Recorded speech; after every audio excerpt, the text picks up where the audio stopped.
Yo, what's up YouTube? Lightsaber Samurai here, and I'm back again with another video. And this time, this is a response to another YouTuber, Dr. Josh the Real Gamer. He recently put out a video and a response to another video about 3 of his favorite video games based on comic books. And so I thought that was something fun to talk about. So I thought I would give you, Dr. Josh, a little response here of my own. And these aren't necessarily 3 of my favorites, but 3 most people may have overlooked. So here we go. 3 games based on comic books. Let's talk about it.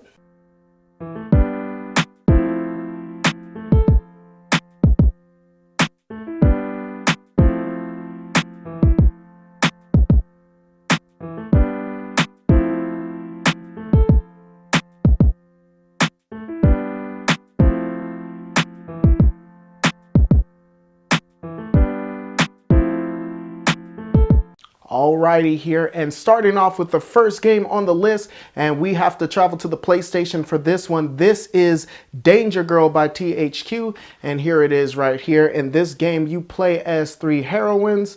This is based off the comic book, let me see, by J. Scott Campbell and Andy Hartnell. I think I said that correctly.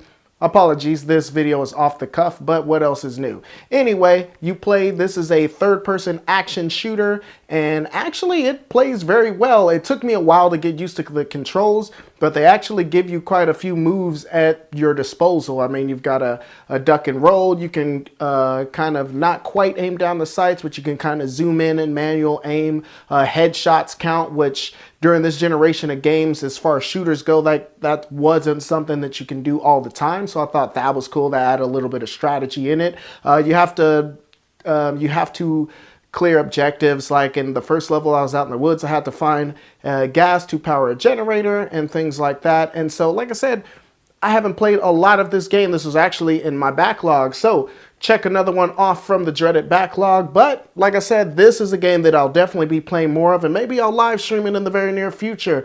The game itself, the comic book that it's based on, it's a little bit risque, and you know, sex was definitely selling during this era when this came out, and this reminds me of a lot of kind of like the action anime games there were, or anime TV shows and manga that were kind of circulating around the time, things like Outlaw Star or Cowboy Bebop, things like that. But it's kind of like an American spin on it.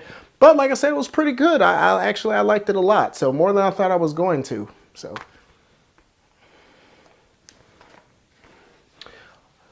Alrighty, here going on next to the original Xbox, and we are looking at one of my brother's favorite Marvel superheroes. So Killer Concepts, this is for you. We are taking a look at The Punisher, and now I know there's a version on the Sega Genesis that was actually very good as well, but this version here is not bad itself. Again, it's a third-person shooter game, and you play as, what is his name, Frank Castle? I don't even know. I don't know much about The Punisher. I apologize, but I believe his name is Frank Castle. His family was murdered in a apparent mob hit, and so he's going on as a gun-toting vigilante and taking matters of it into his own hands. Again, a lot of cool mechanics here. You've got the same kind of manual aiming that you saw in Danger Girl.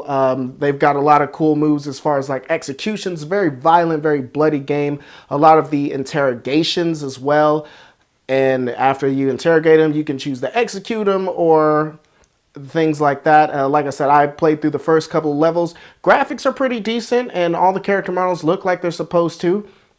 And like I said, the gunplay actually felt very well for being a title this old. And so definitely I would give this a look. It's a very cheap game. You can get it in most places less than $10 as of the time of this video. So if you see The Punisher, definitely check it out.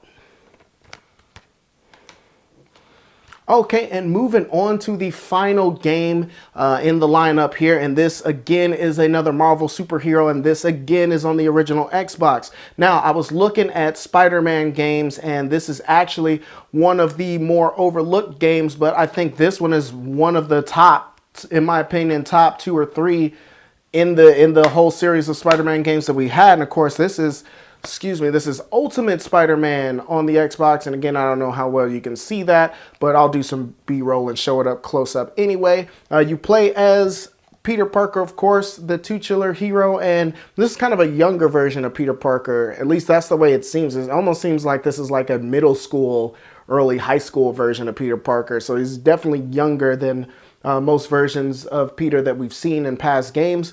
But like I said, his wit is still here. The presentation of this game in particular is why I chose it as the #1 comic book video game out there. And like I said, it's like watching a comic book. This is the next best thing to Comic Zone on the Genesis. Actually reminded me kind of like that, just as far as the presentation goes, and they go into comic book bars and boxes and stuff like that. The game itself, the graphics boast a cell shaded style, very reminiscent of the artwork of the comics. And so, like I said, this is definitely a fun game. It's another one of the open world Spider-Man games, so you can zip around New York and the Bronx and all 5 boroughs. And like I said, in stunning cell-shaded goodness. So that is going to do it. Those are my 3 games, my 3 favorite games, I guess, based on comic books. But what do you think? What are some titles that I missed? Because I know I missed a lot. So questions, comments, concerns, threats, let's talk about it in the comments below. Talking about comic book video games tonight. What are some of your favorites? As always, hit that like button, subscribe if you haven't already. I do believe that's all I got for you. Lightsaber Samurai out. Peace.